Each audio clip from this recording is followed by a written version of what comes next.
ইসলাম কি আসলেই মানুষকে ধনী হতে, সম্পদশালী হতে নিরুৎসাহিত করেছে কিনা? আমরা ইসলামের প্রারম্ভিক যুগে যদি তাকাই, সেক্ষেত্রে ওসমান ইবনে আফফান রাদিয়াল্লাহু তাআলা আনহুর অনেক মতো ধনী ছিলেন। অনেক সাহাবীরা ছিল যারা অত্যন্ত ধনী ছিলেন। ব্যবসায় প্রতারণা আছে, ওজনে কম দেওয়া, মিথ্যা বলা, মানুষকে ঠকানো।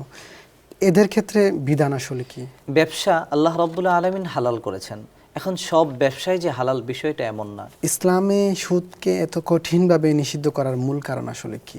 এই সুদ খাওয়ার কারণে আপনার অর্থনৈতিক ভারসাম্য নষ্ট হয়ে যায়, অনুরূপভাবে সামাজিক যে সৌহার্দ্যপূর্ণ আচরণ রয়েছে মানুষের, সেগুলোও নষ্ট হয়ে যায়।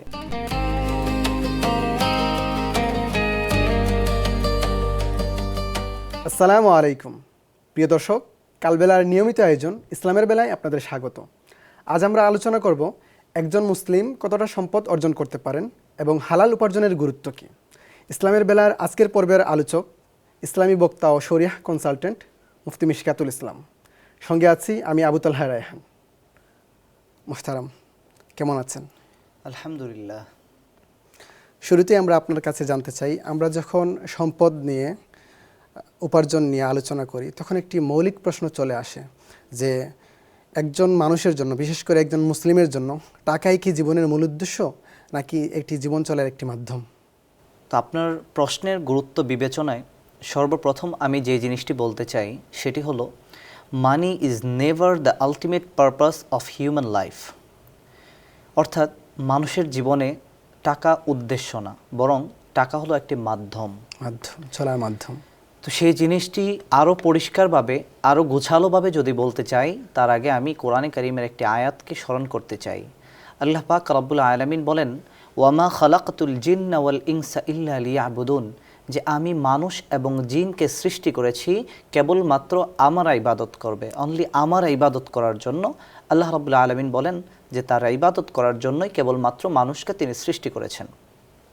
তো এখানে উদ্দেশ্য, মানুষের জীবনের উদ্দেশ্য অর্থাৎ প্রধান উদ্দেশ্য হলো আল্লাহর ইবাদত করা। এখন আমাদের চলতে গেলে, আমাদের ফিরতে গেলে, আমাদের খেতে গেলে, বিভিন্ন রকম প্রবলেম ফেস করতে গেলে আমাদের টাকার প্রয়োজন পড়ে। অর্থাৎ এই টাকা আমাদের জীবনের একটা গুরুত্বপূর্ণ অংশ জুড়ে রয়েছে। যেমন আপনি, আপনার ছেলে অসুস্থ, আপনার সন্তান অসুস্থ, আপনার পিতামাতা অসুস্থ, আপনার ফ্যামিলির কেউ অসুস্থ, তো যেই অসুস্থ থাকুক না কেন, আপনার এই টাকা কিন্তু প্রয়োজন পড়বে। তাই মানুষের জীবনের টাকা হলো একটি মাধ্যম, এটা অবশ্যই আমরা বুঝতে পেরেছি। যেমন আরেকটি আয়াতের দিকে যদি তাকাই, আল মাল ওয়াল বানুনা জিনাতুল হায়াতিদ দুনিয়া, যে সম্পদ এবং সন্তান সন্ততি এটা হলো পার্থিব জীবনের একটি শোভা। অর্থাৎ দুনিয়াতে আল্লাহ রাব্বুল আলামিন আমাকে পাঠিয়েছেন কেবলমাত্র তারা ইবাদত করার জন্য, অন্য কোনো কাজের জন্য নয়।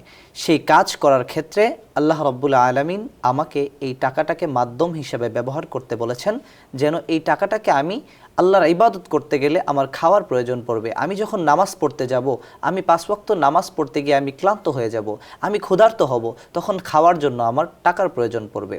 তাহলে বুঝতে পারলাম যে টাকা হলো একটি মাধ্যম। টাকা এটা একদম পুরোপুরিভাবে আমাদের জীবনের সাথে বা আমাদের জীবনের উদ্দেশ্য কখনোই হতে পারে না। আচ্ছা, এই যে আপনি টাকার কথা বললেন, উপার্জনের কথা বললেন, এটা একটা মাধ্যম, কিন্তু আমাদের অনেকেই মনে করেন যে টাকাটা বা মানুষ সম্পদশালী হওয়াটা ইসলাম নিরুৎসাহিত করে। কিন্তু আমরা ইসলামের ইতিহাস ঘাটলে দেখি অনেক সাহাবীরা ধনী ছিলেন, তাদের অনেক সম্পদ ছিল। তাহলে ইসলামের দৃষ্টিতে আসলে বিষয়টি কি? ইসলাম কি আসলেই মানুষকে ধনী হতে, সম্পদশালী হতে নিরুৎসাহিত করেছে কিনা? আপনি যে প্রশ্নটি করেছেন সেটি অত্যন্ত গুরুত্বপূর্ণ। আমরা ইসলামের প্রারম্ভিক যুগে যদি তাকাই, সেক্ষেত্রে ওসমান ইবনে আফফান রাদিয়াল্লাহু তাআলা আনহুর অনেক ধনী ছিলেন। অনেক সাহাবীরা ছিল যারা অত্যন্ত ধনী ছিলেন। এমনকি হযরতে আবু হুরায়রা রাদিয়াল্লাহু তাআলা আনহু একটা সময় গিয়ে কিন্তু তিনি অনেক সম্পদের মালিক হয়েছেন। তো সাহাবায়ে কেরাম যাদের প্রতি রাদিয়াল্লাহু আনহুম ওয়া রাদু আন, আল্লাহ রাব্বুল আলামিন সন্তুষ্ট হয়ে গিয়েছেন এবং আল্লাহ রাব্বুল আলামিনের উপরও তারা সন্তুষ্ট হয়ে গিয়েছেন। আল্লাহকে সন্তুষ্ট করার জন্য বিভিন্ন সময় তারা বিভিন্ন কাজ করেছেন। আল্লাহ রাব্বুল আলামিন প্রকাশ্যে যেহেতু ঘোষণা দিয়ে দিয়েছেন রাদিয়াল্লাহু আনহুম, যে আল্লাহ তাদের উপর সন্তুষ্ট হয়ে গিয়েছেন, সুতরাং সাহাবায়ে কেরাম হলেন সত্যের মাপকাঠি। আল্লাহ তাদের উপর সন্তুষ্ট, তারাও আল্লাহর উপর সন্তুষ্ট। তো সাহাবায়ে কেরাম যেহেতু সত্যের মাপকাঠি, তো আমরা সাহাবায়ে কেরাম যদি আল্লাহ রাব্বুল আলামিন এই সাহাবায়ে কেরামকে ধন সম্পদ দেওয়ার মাধ্যমে দুনিয়াতে বুঝিয়ে থাকেন যে টাকা এবং মানি সম্পদের প্রয়োজন রয়েছে, তাহলে অবশ্যই এই সম্পদ উপার্জন করা এটা আল্লাহ রাব্বুল আলামিন অবশ্যই উৎসাহিত করেন। না হলে আল্লাহ রাব্বুল আলামিন বলতেন না যে ফাইদা কুদিয়াতিস সালাহ ফান্তাশিরু ফিল আরদ, তোমরা সালাত আদায় করো, এরপর তোমরা জীবিকা বা তোমাদের জীবিকা উপার্জনের জন্য বের হয়ে যাও। আল্লাহ রাব্বুল মাঠে আলামিন ময়দানে। কোরআনে কারীমের ভিতরে স্পষ্ট বলে দিয়েছেন। কিন্তু আমরা বাস্তব জীবনে দেখি মানুষ যত বেশি টাকা আয় করে, যত বেশি সম্পদশালী হয়, তার চাহিদা তত বাড়ে। একসময় অনেক কিছু থাকার পরও মনে হয় তার কিছুই নাই। তাহলে এখানে ইসলামের দৃষ্টিতে সম্পদ ও মানসিক প্রশান্তির সম্পর্কটা আসলে কি? আপনি যদি দেখেন আপনার সাথে একজন চলাফেরা করতেছে রাস্তাঘাটে, তো সেই অবস্থায় কেউ 10তলা বাড়ির দিকে তাকাবে, কেউ 8তলা বাড়ির দিকে তাকায়, কেউ 5তলা বাড়ির দিকে তাকায়, কেউ 2তলা বাড়ির দিকে তাকায়, আর যার ঘর নেই সে কেবলমাত্র একটা টিনের ছাউনির ঘরের দিকে তাকায়। তো এই ঘরগুলোর দিকে তাকিয়ে সে চিন্তা করে, যার ঘর নেই সে চিন্তা করে আজকে যদি আমার একটা ঘর থাকতো। যার 2তলা বাড়ি আছে আপনি তাকে জিজ্ঞাসা করে দেখেন যে সে চায় আরও 2তলা ফাউন্ডেশন আমি বাড়িয়ে দিব। যার 5তলা আছে সে চায় আরও 2তলা বাড়িয়ে দেওয়ার জন্য। তো একটি জিনিস পরিষ্কার, অর্থাৎ মানুষ যতক্ষণ না পর্যন্ত তার কাঙ্ক্ষিত লক্ষ্যে পৌঁছাতে পারছে ততক্ষণ পর্যন্ত সে ওই জিনিস উপার্জনের জন্য চেষ্টা করতে থাকে। যখন সে ওই জিনিস উপার্জন করে ফেলে তখন তার চাহিদা আরও বেড়ে যায়। এজন্যই তো আল্লাহ রাসূল সাল্লাল্লাহু আলাইহি ওয়াসাল্লাম বলেছেন যে মুমিন অর্থাৎ এই মানুষের পেট কবরের মাটি ছাড়া ভরবে না। এবার আমরা একটু আসি উপার্জনের জায়গায়। একজন মুসলিমের জন্য আমরা জানি যে একজন মুসলিমের জন্য শুধু টাকা আয় করাই তো বিষয় নয়, তিনি টাকা কিভাবে উপার্জন করছেন, তার টাকাটা হালাল কি না সেটারও গুরুত্ব রয়েছে ইসলামে। এক্ষেত্রে আমরা জানতে চাই যে হালাল ইনকাম বলতে আসলে কি বোঝায়? হালাল ইনকাম বলতে আসলে আমরা যেটাকে বুঝি, যেই জিনিসের ভিতরে ধোঁকা থাকবে না, যেই জিনিসের ভিতরে মিথ্যা জালিয়াতি থাকবে না, সেই জিনিসটাকে আমরা হালাল হিসাবে ধরে নেই। অথবা আল্লাহ রাব্বুল আলামিন যে জিনিসটাকে হালাল হিসাবে ঘোষণা দিয়েছেন সেই জিনিসটাকে আমরা হালাল হিসাবে ধরে নেই। এক্ষেত্রে আমাদের কাছে একটি জিনিস পরিষ্কার, সেটি কি আল্লাহ রাব্বুল আলামিন ওয়া আহাল্লাল্লাহুল বাই'a, অর্থাৎ আল্লাহ রাব্বুল আলামিন ক্রয় বিক্রয়কে হালাল করেছেন। অর্থাৎ আপনি যখন ব্যবসা করবেন, দেখেন আজকে দুনিয়াতে এই ব্যবসা ছাড়া আমার মনে হয় না অন্য কোনো জিনিস এখনও পর্যন্ত অন্য কোনো জিনিসের ভিতরে হালাল জিনিসটা রয়েছে। আজকে যে যেখানেই জব করছে, যে যেখানেই চাকরি করছে, সেখানেই দেখেন জালিয়াতি, মিথ্যা, বিভিন্ন রকম প্রতারণার শিকার হচ্ছে এবং সে নিজেও প্রতারণা করতে বাধ্য হচ্ছে। কারণ সে যখন দেখবে যে আমি 20 লক্ষ টাকা ঘুষ দিয়ে, আমি 20 লক্ষ টাকা দিয়ে একটি চাকরি পাচ্ছি, একটি জব পাচ্ছি, সেক্ষেত্রে তো সেই 20 লক্ষ টাকা উপার্জন করার জন্য সে পরিশ্রম করতে থাকবে, এটাই স্বাভাবিক। কিন্তু আজকে যদি আমাদের মধ্যে এমন থাকতো যে এই একটা জবের জন্য 20 লক্ষ টাকা খরচ করতে হবে না, 20,000 টাকা খরচ করতে হবে না, তাহলে অবশ্যই দেখতেন সেই লোকটা একটা সময় গিয়ে সৎবান হয়ে যেত, সৎ ব্যক্তি হয়ে যেত। কারণ তার তো একটি জবের জন্য 20 লক্ষ টাকা খরচ করতে হয় নাই, তার তো এই টাকাটা বিভিন্ন রকমভাবে আনতে হয় নাই, বরং সে একটি ন্যায্য, তার যে অভিজ্ঞতা, তার যে যোগ্যতা, এই যোগ্যতা বলেই সে সেই জবটি পেয়ে গিয়েছে। আচ্ছা, এই যে আপনি ব্যবসার কথা বললেন, ব্যবসার আলোচনা করলেন, আমরা কিন্তু দেখি ব্যবসায় প্রতারণা আছে, ওজনে কম দেওয়া, মিথ্যা বলা, মানুষকে ঠকানো। এদের ক্ষেত্রে বিধান আসলে কি? এখন দেখেন, ব্যবসা আল্লাহ রাব্বুল আলামিন হালাল করেছেন। এখন সব ব্যবসায় যে হালাল বিষয়টা এমন না।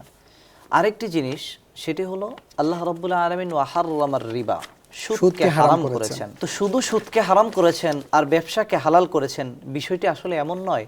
বরং সুদকে আল্লাহ রাব্বুল আলামিন হারাম করেছেন, ঠিক আছে, ওই প্রশ্নে আমরা পরে যাই। তো আল্লাহ রাব্বুল আলামিন ব্যবসাকে হালাল করেছেন। এখন সমস্ত রকম ব্যবসা কি হালাল? আপনি সয়াবিন তেল বিক্রি করতেছেন, যেটা আমরা সচরাচর আমাদের বাস্তবতার জীবনে দেখতে পাই, আমাদের চলাফেরার জীবনে দেখতে পাই যে বিভিন্ন রকম পণ্য বিক্রি করতেছে, অথচ দেখা যায় মিষ্টি বানিয়েছে, সেই মিষ্টিটা আগের দিনের মিষ্টি, বাসি মিষ্টি দিচ্ছে। তো এটাও তো সে ব্যবসা করছে। আপনি দেখা যায় যে ডিম বিক্রি করছে, সেই ডিমের ভিতরে প্লাস্টিক পাওয়া যাচ্ছে, বিভিন্ন রকম কারসাজি তারা করতেছে, জালিয়াতি করতেছে। তো সেক্ষেত্রে আমরা সেই ব্যবসাকে হালাল বলবো না, সেই ব্যবসাকে আমরা কখনোই হালাল বলতে পারি না। কারণ সেই ব্যবসার ভিতরে কি আছে? জালিয়াতি আছে। শুরুতে আমি একটি কথা বলেছি, যেই ব্যবসার ভিতরে হালাল থাকবে, অর্থাৎ যেই ব্যবসার ভিতরে জালিয়াতি থাকবে না, যেই ব্যবসার ভিতরে প্রতারণা থাকবে না, যেই ব্যবসার ভিতরে ধোঁকা থাকবে না, সেই সমস্ত ব্যবসা হলো হালাল। এবং এই ব্যবসার মাধ্যমে আল্লাহ রাব্বুল আলামিন আপনাকে বরকত দিবেন। কারণ আল্লাহ রব্বুল আলামিন আপনাকে একজন মুমিন হিসাবে, একজন মুসলিম হিসাবে আল্লাহ রব্বুল আলামিন আপনাকে রিজিক দিবেন, কিন্তু সেই রিজিকের ভিতরে বরকত দিয়ে দিবেন, সেই রিজিক পরিমাণে বাড়িয়ে দিবেন না। কারণ আল্লাহ রব্বুল আলামিন, আপনি দেখেন আজকে বিভিন্ন রকম মানুষ, বিধর্মী যে কোনো ধর্মেরই হোক না কেন, তাদের কিন্তু মুসলিমের চাইতে সম্পদ বেশি। আপনি ইহুদিদের দিকে তাকান, তাদের সম্পদ বেশি। হিন্দুদের দিকে তাকান, তাদের সম্পদ বেশি। বিভিন্ন ধর্মের মানুষের দিকে তাকান, তাদের সম্পদ বেশি। কারণ আল্লাহ রব্বুল আলামিন মুমিনকে পরীক্ষা করেন। একজন মুমিন যখন আল্লাহর কাছে চায়, তখন আল্লাহ ফেরেশতাদেরকে বলেন যে, হে ফেরেশতা দল, আমার ওই বান্দা কি চাচ্ছে? তখন ফেরেশতারা বলে, হে আল্লাহ, তোমার ওই বান্দা তোমার কাছে অমুক জিনিস চাচ্ছে। আল্লাহ পাক রব্বুল আলামিন বলেন যে, ফেরেশতারা, তোমরা তাকে এখনই দিও না, বরং যখন সে আরও চাবে, আমি আল্লাহ তত সন্তুষ্ট হয়ে যাব। যত আমার কাছে চাবে, আমি আল্লাহ তত খুশি হব। এজন্য আল্লাহ রাব্বুল আলামিন বলেন, উদউনি আস্তাজিব লাকুম, আমাকে ডাকো, আমি তোমার ডাকে সাড়া দেওয়ার জন্য প্রস্তুত আছি। বান্দা ডাকতে ডাকতে ক্লান্ত হয়ে যায়, কিন্তু আল্লাহ রাব্বুল আলামিন ক্লান্ত হন না, বরং আল্লাহ রাব্বুল আলামিন ওই বান্দাকে আরও পরীক্ষা করেন। এজন্যে ব্যবসা, এটা আমাদেরকে তিনটি জিনিস মেনটেন করতে হবে। একটি হলো, প্রতারণা করা যাবে না, জালিয়াতি করা যাবে না, মানুষকে ধোঁকা দেওয়া যাবে না। যদি এভাবে ব্যবসা করতে পারি, অবশ্যই আল্লাহ রাব্বুল আলামিন আমার ব্যবসার ভিতরে বরকত দান করবেন। সেটা হোক পরিমাণে বেশি, সেটা হোক সেটার ভিতরে অল্পের ভিতরেই প্রশান্তি বেশি।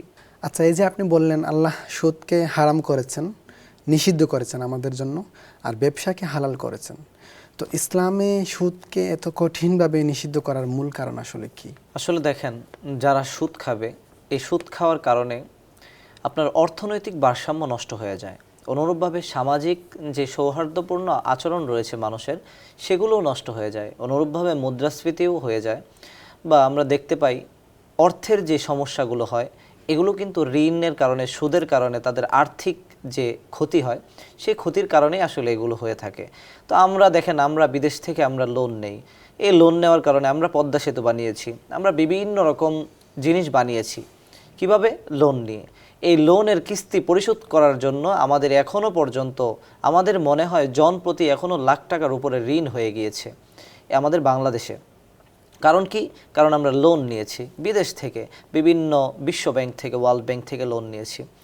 তো দেখেন, আপনি যখন সুদ খাবেন, আপনার দিলের ভিতরে কিন্তু শান্তি থাকবে না।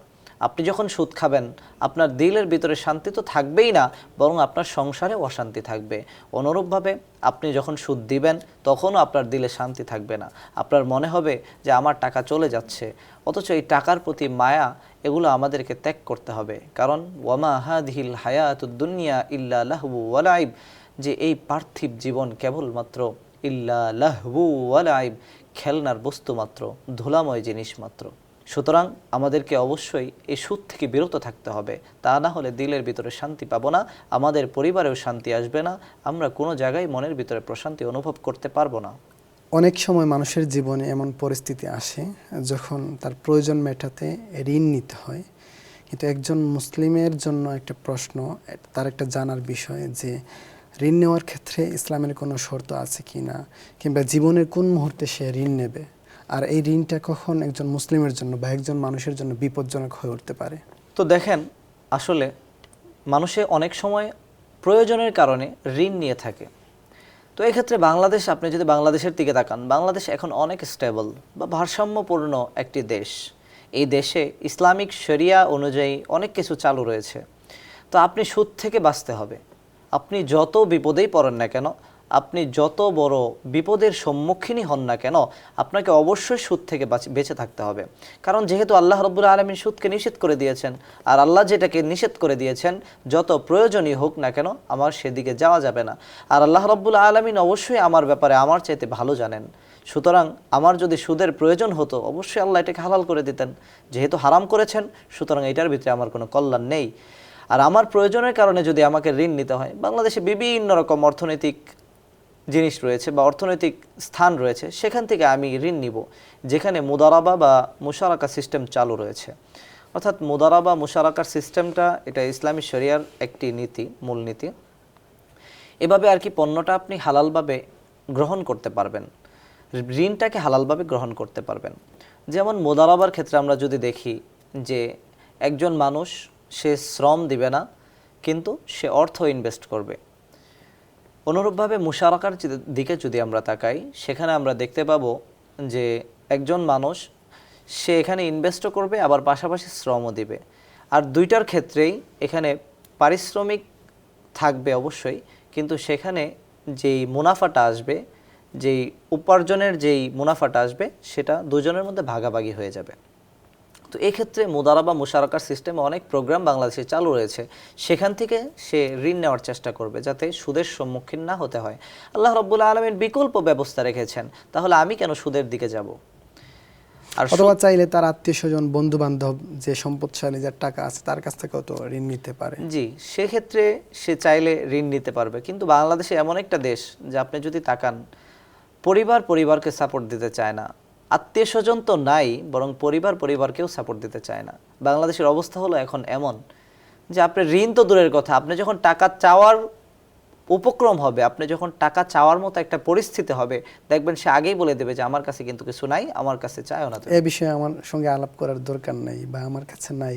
আচ্ছা, অনেকে দেখা যায় তাদের প্রয়োজনের সময়, যখন কঠিন সময় যায়, তখন তিনি তার সামর্থ্যের বাইরেও বেশি ঋণ নিয়ে ফেলেন নিজের প্রয়োজন মেটাতে, কিন্তু তিনি জানেন যে তার এটা সামর্থ্যের মধ্যে নাই। এক্ষেত্রে পরে যখন ঋণ পরিশোধের সময় আসে, তখন তিনি বিলম্ব করেন, গাফিলতি করেন। এই যে সামর্থ্যের বাইরে ঋণ নেওয়া, বেশি ঋণ নেওয়া, নিজে জেনেও যে আমার এই অবস্থা নাই, ইসলাম এটাকে সমর্থন করে কিনা, এবং এ বিষয়ে ইসলামের কোনো বার্তা আছে কিনা, সতর্ক বার্তা আছে কিনা? তো দেখেন, আসলে মানুষ তার চাহিদার বিপরীতে কেন ঋণ নেবে, অর্থাৎ প্রয়োজনের বিপরীতে কেন ঋণ নেবে? আল্লাহ রাব্বুল আলামিন চাহিদা পূরণ করার জন্য আমাকে পৃথিবীতে পাঠায়নি, আমাকে পাঠিয়েছেন আল্লাহর ইবাদত করার জন্য, পাশাপাশি আমার যেই প্রয়োজনগুলো রয়েছে সেগুলো আমি মিটাবো। এবং সে প্রয়োজন মিটানোর জন্য আমার আপনার সবারই দেখা যায় ঋণ নেওয়ার প্রয়োজন পড়ে। আসলে ঋণটা হলো কুল্লু কারজ। এই কারজ যে আমাদের, এটাকে বলা হয় কারজ আরবিতে, যে ঋণ। এই ঋণটা তো নেওয়া সমস্যা নেই, বরং যে ঋণ দিবে আল্লাহ রাব্বুল আলামিন তাকে দাতার চাইতেও বেশি পছন্দ করেন। এটাই তো আমাদের ইসলামী শরীয়তে রয়েছে, যে যে ঋণ দিবে সে অনেক মহান কাজ করলো। কিন্তু যে ঋণ নেয় তাকে কিন্তু আল্লাহ রাব্বুল আলামিন ইন্সপায়ার করেননি, তাকে কিন্তু আল্লাহ রাব্বুল আলামিন এখানে ভালো দিকটা বলেন নাই, বরং যে ঋণ দেবে তার কথা বলেছেন। তাহলে ঋণ দেওয়াটা পুণ্যের কাজ, ঋণ দেওয়াটা পুণ্যের কাজ। সুতরাং আল্লাহ রাব্বুল আলামিন ঋণ নেওয়াটাকে পছন্দ করেন না। এর দ্বারা বোঝা যায় যে আমার প্রয়োজন যতটুকু, আমি ঠিক ততটুকুই নিতে পারবো, এর আমি বাইরে যতটুকু আমার পরিশোধ জন্য, করতে পারবো সময় মতো, ঠিক হ্যাঁ, ততটুকু নিতে পারবো। ঋণ নিয়ে আমি গড়িমসি করব না, আমি ঋণ নিয়ে গাফিলতি করব না। কারণ ওয়ামা হাদিহিল হায়াতুদ দুনিয়া ইল্লা লাহবু ওয়া লাইব, যে এই পার্থিব জীবন কেবলমাত্র খেলনার বস্তু মাত্র, ধুলাময় বস্তু মাত্র। এই পার্থিব জীবনে আল্লাহ আমাকে পাঠাইছেন তার ইবাদত করার জন্য আর আমার প্রয়োজন পূরণ করার জন্য। কারণ ইবাদত করতে গেলে বিভিন্ন রকম প্রয়োজনের শামিল হতে হয়। আপনি দেখেন যে আজকে একটা মানুষ একটা ইবাদত করতে চায়, আল্লাহকে ডাকতে চায়, কিন্তু তার শরীরে পোশাক নেই। বাংলাদেশের প্রেক্ষাপটে সে কী চিন্তা করবে? যে আমি পোশাক ছাড়া যাব, আমি পোশাক ছাড়া নামাজ পড়বো, এটা কি সম্ভব? না। কিন্তু দেখেন, মানুষের যদি আজকে সেই পরিমাণ প্রয়োজন পূরণ হয়ে যায়, মানুষের চাহিদা আরও বেড়ে যায়, তখন সে আবার ঋণ নেয়। ঋণ নিয়ে তার বিভিন্ন রকম পোশাক কিনে, বিভিন্ন রকম জিনিস কিনে। আসলে এগুলোকে ইসলাম সমর্থন কখনোই করে না, এবং কখনো করবেও না, কিয়ামতের আগ পর্যন্ত কখনো করা সম্ভবও না। ইসলাম এগুলোকে সমর্থন করে না। বর্তমান সময়ে শুধু চাকরি বা ব্যবসার উপর মানুষ নির্ভর করছে না, অনেকেই নানা জায়গায় বিনিয়োগ করছেন, লাভের নতুন পথ খুঁজছেন। তো সেক্ষেত্রে শরীয়তের তো কিছু নির্দেশনা অবশ্যই আছে। তাই জানার বিষয় হলো, ইনভেস্টমেন্ট, বিজনেস এবং প্রফিটের ক্ষেত্রে ইসলাম কি কি নির্দেশনা দিয়েছে? আসলে দেখেন, আপনি যখন কোনো জায়গায় ইনভেস্ট করবেন, কোনো একটা কোম্পানিতে ইনভেস্ট করবেন, রিয়েল এস্টেট যেখানে ইনভেস্ট করেন না কেন, আপনি যখন ইনভেস্ট করবেন আপনার একটা ইচ্ছা থাকবে, আপনার একটা দিলের তামান্না থাকবে যে এই ইনভেস্টমেন্টের মাধ্যমে আমি এখান থেকে কিছু প্রফিট আনার চেষ্টা করব। কিন্তু ইসলামী শরিয়া কি বলে? যে এই ইনভেস্টমেন্ট থেকে আপনি প্রফিট আনবেন, ঠিক আছে, কিন্তু ইসলামী শরিয়া বলে এখানে আপনাকে সেই প্রফিটের পাশাপাশি লস শেয়ারিং করতে হবে। অর্থাৎ ইনভেস্টমেন্ট, শরিয়া বলে যে আপনি যখন কোনো কাজে বিনিয়োগ করবেন, সেক্ষেত্রে আপনাকে প্রফিট অ্যান্ড লস শেয়ারিংয়ের বিষয়টা আপনাকে খেয়াল করতে হবে। কারণ আল্লাহ রাব্বুল আলামিন ব্যবসার মূলনীতিই দিয়েছেন যে যখন একটা মানুষ কোনো কাজ শুরু করবে, কোনো ব্যবসা শুরু করবে, সেক্ষেত্রে সেখানে লাভ ক্ষতি উভয়টাই তার মাথায় রাখতে হবে, উভয়টা গ্রহণ করার মতো মন মানসিকতা থাকতে হবে। আর নয়তো সেটা তো সুদ হয়ে যাবে।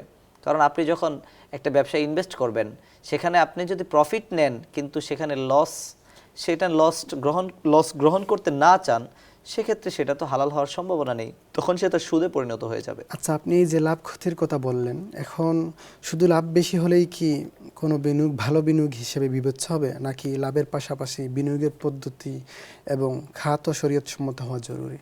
হ্যাঁ, অবশ্যই খাত তো অবশ্যই শরীয়ত সম্মত হতে হবে। আপনি এমন জায়গায় ইনভেস্ট করলেন যেখানে তারা সব সময় সুদের কারবার করে, যেখান থেকে তারা সব সময় এই সুদের ভাগীদার হয়, যেখান থেকে তারা সব সময় প্রতারণা করে, যেখান থেকে তারা সব সময় ধোঁকা দেয়, জালিয়াতি করে, সেখানে ইনভেস্ট করলে আল্লাহ রাব্বুল আলামিন এটা কখনোই আপনাকে সাপোর্ট করবে না, কখনোই আপনাকে এটা সমর্থন দিবেন না। কারণ আপনি যখন এমন জায়গায় ইনভেস্ট করতেছেন যেখান থেকে জালিয়াতি, ধোঁকা, এই সমস্ত জিনিসই বের হচ্ছে, সেক্ষেত্রে তো এটা কখনোই বৈধ হতে পারে না। তাই আপনি ভেবেচিন্তে ইনভেস্ট করতে হবে। সেই ইনভেস্টমেন্ট করার আগে চিন্তা করতে আপনাকে হবে যে এটা একজন পদ্ধতিটা বা মাধ্যমটা কনসালটেন্টের সম্মুখীন হতে হবে। আপনি যখন একজন শরিয়া ভিত্তিক মানুষের কাছে যাবেন, একজন স্কলার, মুফতি, তার কাছে যাবেন, তো সে এই বিষয় সম্পর্কে আপনাকে অবগত করতে পারবে যে আসলে এই ব্যবসাটা হালাল হবে না এই ব্যবসাটা হারাম হবে। সুতরাং এবং আমি এই ব্যবসাটা কোন পর্যায়ে গেলে আমি ইনভেস্ট করতে পারবো, কোন পর্যায়ে থাকলে ইনভেস্ট করতে পারবো না। আসলে যখন আপনি একজন শরিয়া সুপার অ্যাডভাইজারি তার কাছে চলে যাবেন যে আপনি আমাকে একটু এই বিষয়ে হেল্প করেন, যে আসলে আমি এই ব্যবসায় ইনভেস্ট করতে চাচ্ছি, এই ব্যবসায় আমি সমর্থন করতে চাচ্ছি, বা আমি এখানে বিনিয়োগ করলে আমার মনে হচ্ছে যে আমার প্রফিট হবে, সেক্ষেত্রে আমি বিনিয়োগ করতে পারবো কিনা, তখন সে আপনাকে ইসলামী শরিয়া সম্মত উপদেশ দান করবেন। সুতরাং আমাকে যে কোনো পর্যায়ে একজন আলেমের সম্মুখীন হতে হবে, তার কাছে জিজ্ঞাসা করতে হবে যে কোনটা হালাল কোনটা হারাম। এক্ষেত্রে প্রাসঙ্গিক আরেকটা প্রশ্ন হলো, ব্যাংক, ঋণ, কিস্তি, ক্রেডিট কার্ড, শেয়ার বাজার বা ব্যবসায় বিনিয়োগ অথবা অনলাইনে লেনদেনের ক্ষেত্রে একজন সাধারণ মানুষ কিভাবে বুঝবেন যে কোন সিদ্ধান্ত নেওয়া নিরাপদ তার জন্য? জি, আমি আগেই আপনাকে এই বিষয়টা বললাম, যে কিছুটা বলেছি, যে একজন শরিয়া কনসালটেন্টের সম্মুখীন হতে হবে, তার সাথে পরামর্শ করতে হবে। আপনি যখন একজন মুফতির সাথে পরামর্শ করবেন, একজন ইসলামিক স্কলারের সাথে পরামর্শ করবেন যে আমার কোন জায়গায় ইনভেস্ট করার প্রয়োজন হবে, কোন জায়গায় আমার বিনিয়োগ করার প্রয়োজন, বা এই জায়গায় বিনিয়োগ করলে আমার মুনাফা আসবে, প্রফিট আসবে, এভাবে আসবে, সেভাবে আসবে, তো প্রফিট এবং লস শেয়ারিংয়ের বিষয়টা তার সামনে আপনি তুলে ধরবেন, বা তাদের কোম্পানির অবস্থাটা আপনি তুলে ধরবেন, সেখানে জালিয়াতি, ধোঁকা এগুলো আছে কিনা। যদি সেখানে এগুলো থাকে, সেক্ষেত্রে সে আপনাকে পরামর্শ দিবে যে এখানে বিনিয়োগ করবেন না। আর যদি না থাকে, অবশ্যই পরামর্শ দিবেন যে এখানে বিনিয়োগ করেন, বা শরিয়া কি বলে যে আসলে এখানে ইনভেস্ট করাটা আমার জন্য হালাল হবে না হারাম হবে। এজন্য আমাকে অবশ্যই একজন স্কলারের সাথে পরামর্শ করতে হবে। এখন আমরা যদি একটু বড় পরিসরে দেখি, তাহলে সামনে আসে ইসলামিক অর্থনীতির যে বিষয়টা, সেটা এক্ষেত্রে জানার বিষয় হলো প্রচলিত অর্থব্যবস্থা আর ইসলামী অর্থব্যবস্থার মধ্যে মূল পার্থক্য আসলে কোথায়? আসলে দেখেন, এখানে আপনার প্রশ্নটিকে যদি আমি বোঝাতে যাই, সেক্ষেত্রে আমাকে একটি উদাহরণ টানতে হবে। সাপোজ ধরেন আপনাকে কেউ অফার করলো যে আপনি আমাকে 10 লক্ষ টাকা দিবেন, এর বিনিময়ে এভরি ইয়ার আমরা আপনাকে 10% প্রোভাইড করব, আমরা আপনাকে 10% অর্থাৎ 10% লাভ আপনাকে দিব, আপনাকে এখানে কোনো লসের সম্মুখীন হতে হবে না। তাহলে এটা কোনোভাবেই হালাল হতে পারে না, সবসময় এটা হারাম হয়ে যাবে, এটা সুদের অন্তর্ভুক্ত হয়ে যাবে। জি, এটা সুদের অন্তর্ভুক্ত হয়ে যাবে। আর এটাকেই বলা হয় কনভেনশনাল ফাইন্যান্স, যেটাকে বলা হয়।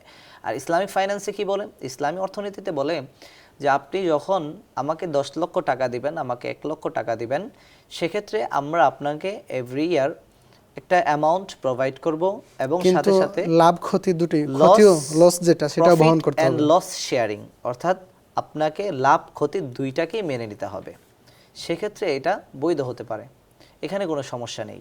আচ্ছা, এই যে আপনি হালাল উপার্জনের কথা বললেন, হালাল বিনিয়োগের কথা বললেন, এখন একজন মানুষ এই সব মেনটেন করে, তার অনেক টাকা হয়ে গেল, তো একজন মুসলিমের ক্ষেত্রে বিশেষ করে টাকাটাই কি সফলতা, নাকি ইসলামের দৃষ্টিতে মানুষের জীবনে সফলতা বলতে অন্য কিছু বোঝায়? আসলে সাকসেস বা সফলতা কি? আপনি দেখেন, সবাই সফলতার পিছনে দৌড়াচ্ছে। কেউ সফলতাটাকে টাকা বানিয়ে নিয়েছে, কেউ সফলতাটাকে সুস্থতা বানিয়ে নিয়েছে, কেউ সফলতাটাকে বিভিন্ন জিনিস বানিয়ে নিয়েছে। যেমন ধরেন একজন অসুস্থ ব্যক্তি, তার টাকা সম্পদ অনেক কিছু রয়েছে, কিন্তু তার সুস্থতা নেই। সে সুস্থ হওয়ার জন্য সর্বোচ্চ চেষ্টা করতেছে। কারণ কি? সে যদি সুস্থ হয়ে যায়, তার এই সমস্ত টাকা পয়সা সে ভোগ করতে পারবে। অসুস্থ অবস্থায় কিন্তু সে এটি ভোগ করতে পারছে না। সুতরাং তার জন্য সাকসেস হলো এই যে টাকা উপার্জন করা, সেটা নয়, বরং তার জন্য সাকসেস হলো সুস্থতা। অনুরূপভাবে একজন মানুষ সুস্থ রয়েছে, তার সমস্ত বডি একদম ফিট আছে, সমস্যা নেই কোনো, সেক্ষেত্রে দেখবেন তার সম্পদ নেই। তো সেই সম্পদ উপার্জন করাটাকে সাকসেস মনে করতেছে, যে আমার কবে অমুকের মতো টাকা হবে, আমার কবে অমুকের মতো বাড়ি হবে। তাহলে তার জন্য সাকসেস মানে হলো সম্পদ উপার্জন করা। আর যে অসুস্থ, তার জন্য সাকসেস মানে হলো সুস্থতা। অনুরূপভাবে দেখেন, যারা প্রকৃতপক্ষে মুমিন এবং মুসলিম, আল্লাহর ভয় যাদের হৃদয়ের ভিতরে রয়েছে, তাদের জন্য সাকসেসটা আসলে কি? তাদের জন্য সাকসেসটা হলো আমার রব কি আমার উপর সন্তুষ্ট হলো কিনা, আমার রবকে কি আমি সন্তুষ্ট করতে পারলাম কিনা, আমি দুনিয়ার জীবনে আখিরাতের সামান তৈরি করতে আমাকে পেরেছি আল্লাহ কিনা। রাব্বুল আলামিন যে কাজে পাঠিয়েছেন সেই কাজ কতটুকু আমি আঞ্জাম দিতে পেরেছি। এটা হলো প্রকৃত সফলতা একজন মুমিনের জন্য। আর একজন মুমিন ঠিক তখনই সফল হয়ে যাবে যখন একজন মুমিনের ভিতরে কয়েকটি গুণ থাকবে। সেই গুণগুলোর মধ্যে একটি হলো যে যখন জমিনে চলাফেরা করবে তার ভিতরে কোনো অহংকার থাকা যাবে না, যেটাকে কোরআনে বলে আল্লাযীনা ইয়ামশুনা আলাল আরদি হাওনা। 2 নম্বর গুণ, যখন মানুষের সাথে কথা বলবে সে বলবে সালাম, অর্থাৎ শান্তিপূর্ণভাবে কথা বলবে, তাদের ঝগড়া ফাসাদ করে কথা বলবে না। এরপরে একজন মুমিনের তৃতীয় সিফাত বা একজন প্রকৃতপক্ষে মুমিনের তৃতীয় গুণাগুণ হলো, যখন সে নামাজ পড়বে, অর্থাৎ আল্লাহ রাব্বুল আলামিনকে রাতের অন্ধকারে সে কান্নাকাটি করে ডাকতে থাকবে, আল্লাহ উদউনি আস্তাজিব লাকুম, যে তুমি বলো যে আমাকে ডাকো, আমি সাড়া দেওয়ার জন্য প্রস্তুত আছি, আমি তোমাকে ডাকতেছি, তুমি আমাকে কবুল করে নাও। এরপর একজন মুমিনের 4 নম্বর গুণাগুণ যেটা, সেটা হলো আল্লাহ রাব্বুল আলামিন যেটাকে বলেন কোরআনে কারিমের ভিতরে, যে একজন মুমিন অপচয়কারী হবে না। অর্থাৎ একজন মুমিন তার প্রয়োজনের বাহিরেও খরচ করবে না, একজন মুমিন তার প্রয়োজনের নিচেও খরচ করার চেষ্টা করবে না, কারণ এটাকে কৃপণতা বলা হয়, বুখলাত বা কৃপণতা। এরপর একজন মুমিনের সবচেয়ে গুরুত্বপূর্ণ বিষয়, যেই বিষয়টা হলো আমার মনে হয় যে এই সমস্ত গুণাগুণের চাইতেও ইম্পর্টেন্ট, সেটা কি লা ইয়াদউনা মা আল্লাহি ইলাহান আখর, অর্থাৎ একজন মুমিন আল্লাহ ছাড়া অন্য কোনো ইলাহকে ডাকবে না। যখন সে অন্য কোনো ইলাহকে ডেকে ফেলবে, আল্লাহ রাব্বুল আলামিন তাকে এই মুমিনের গুণাগুণ থেকে, মুসলিমের গুণাগুণ থেকে আল্লাহ রাব্বুল আলামিন বের করে দিবেন। সুতরাং একজন প্রকৃত মুমিন হতে হলে আমাকে প্রকৃত রসুলের আদর্শ মেনে চলতে হবে, এবং আমাকে আমাদের চলার জীবনে টাকাটাকে প্রাধান্য দিলে চলবে না, টাকাটাকে উদ্দেশ্য বানিয়ে নিলে হবে না, বরং এই মানিটাকে আমাদেরকে মাধ্যম বানিয়ে নিতে হবে। যেটা আমি শুরুতে বলেছিলাম যে money is never the ultimate purpose of human life. আপনি আমাদের দর্শকদের জন্য অনেক সুন্দর আলোচনা করেছেন। আমরা এখন অনুষ্ঠানে একদম শেষ পর্যায়ে চলে এসেছি। তো শেষটা এমন একটা প্রশ্ন দিয়ে শেষ করতে চাই, যেটা হয়তো আমাদের সবার জীবনেরই ভাবার বিষয়। সেই প্রশ্নটা হলো, একজন মানুষ যদি প্রচুর টাকা আয় করেন, কিন্তু সেই অর্থ, সেই টাকা তাকে আল্লাহ থেকে দূরে রাখে, দূরে সরিয়ে নিয়ে যায়, তাহলে ইসলাম কি তাকে সফল মানুষ বলে? ইম্পসিবল, কখনোই সম্ভব না। একজন মানুষকে যখন টাকা আল্লাহ বিমুখতার দিকে নিয়ে যায়, তখন সেই টাকাটা তার জন্য কলঙ্কের সম্মুখীন করে দেয় তাকে। কারণ আল্লাহ রাব্বুল আলামিন তো পাঠিয়েছেন আমাকে তার ইবাদত করার জন্য, আমি টাকাটাকে কেন গুরুত্ব দিব? টাকাটা আমার প্রয়োজন পূরণ করবে। আল্লাহ রাব্বুল আলামিন কি বলেন? তুমি আমার হয়ে যাও, আমি তোমার হয়ে যাব। আর যার হয়ে যায়, গোটা দুনিয়া তার পিছনে পিছনে দৌড়াতে থাকে। সুতরাং টাকা হবে মাধ্যম, টাকা কখনোই উদ্দেশ্য হবে না। একজন মুমিন সর্বদা নজর রাখবে আমার আল্লাহকে কিভাবে আমি সন্তুষ্ট করব। আল্লাহ রাব্বুল আলামিন তো বলেছেনই, ফাইদা কুদিয়াতিস সালাহ ফান্তাশিরু ফিল আরদ, তুমি আমাকে ডাকো, আমাকে ডাকার পর তোমার যা কিছু প্রয়োজন আছে সে প্রয়োজনের দিকে তুমি বের হয়ে যাও।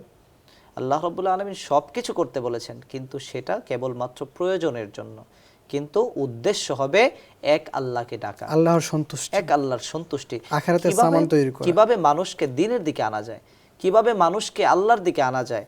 আর যখন একটা মানুষ দ্বীনের জন্য পরিশ্রম করবে, দুনিয়ার ক্ষেত্রে পরিশ্রম করবে না, দুনিয়ার ক্ষেত্রে পরিশ্রমটা করবে শুধু প্রয়োজনের জন্য এবং দিনের জন্য পরিশ্রমটা করবে আল্লাহকে সন্তুষ্ট করার জন্য, সেক্ষেত্রে আল্লাহ রাব্বুল আলামিন দেখবেন তার প্রয়োজন পূরণ করে দিবে। তাকে অ্যামাউন্ট অর্থাৎ পরিমাণে বাড়িয়ে দিবেন না, বরং তাকে রিজিকে বাড়িয়ে দিবেন। আল্লাহ রাব্বুল আলামিন তো বলেছেনই, নাহনু নারযুকুক, আমি তোমাকে রিজিক দেই, আমি তোমার কাছে রিজিক, লা নাসআলুকা রিজকা, আমি তোমার কাছে রিজিক চাই না। আমাদের সময় দেওয়ার জন্য আপনাকে অসংখ্য ধন্যবাদ। জি, আপনাকেও অসংখ্য ধন্যবাদ। আল্লাহ রাব্বুল আলামিন আমাদেরকে এই টাকাটাকে জীবনের উদ্দেশ্য না বানিয়ে এই টাকাটাকে জীবনের মাধ্যম বানানোর তৌফিক দান করুন। দর্শক, আজকের আলোচনা এ পর্যন্তই। আশা করি আলোচনাটি আপনাদের ভালো লেগেছে। ইসলামের বিষয়ে আপনাদের মনে যদি কোনো প্রশ্ন, কোনো সংশয় থাকে, আপনারা সেটা আমাদের কমেন্টে জানাতে পারেন। ইনশাআল্লাহ ইসলামের বেলার আগামী পর্ব আপনাদের প্রশ্ন দিয়েই সাজানো হবে। আজ এখানেই বিদায় নিচ্ছি। ভালো থাকুন, সুস্থ থাকুন। আল্লাহ হাফিজ।